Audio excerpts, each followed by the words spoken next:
control. If you haven't noticed, energy sensitives, myself included, often have a pattern of control.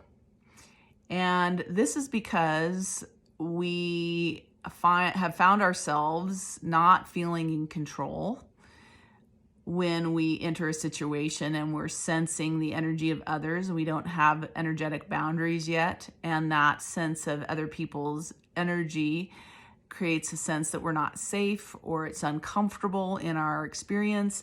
And so in order to control that, we control ourselves, or we control our schedule, or we control our environment, or we control the people around us. And control is a very helpful thing if we're doing something like driving a car. We need to be in control of it. But when we start controlling ourselves in a way that limits our own permission to be vulnerable, that limits the people around us, or constrains situations that we are willing to experience, or constrains synchronicity, then it becomes an issue.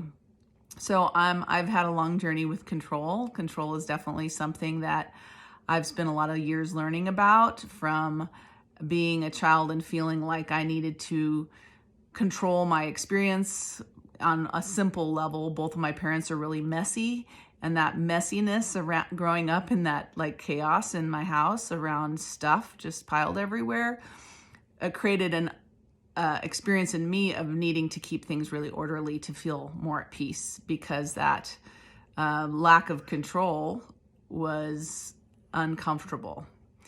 And a more energetic sense, or in some situations I was around as a kid after my parents divorced, didn't feel so safe because the adults were partying and the kids weren't being, cared for, because the parents were checked out. Not both of my parents, but one of them.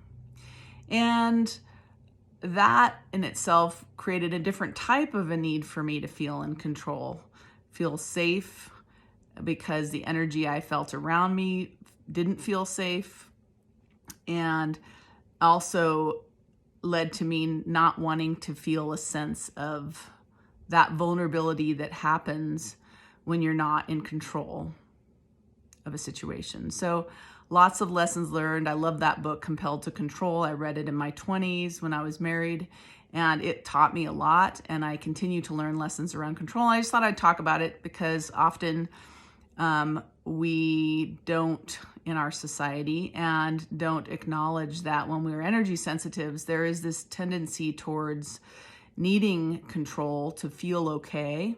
And that can be helpful because it helps us create a certain type of boundaries, but it also can be limiting to synchronicity. It can be limiting to our relationships. It can be limiting to our sense of permission to not always be the strong one, to not always be the, one that is holding it all together.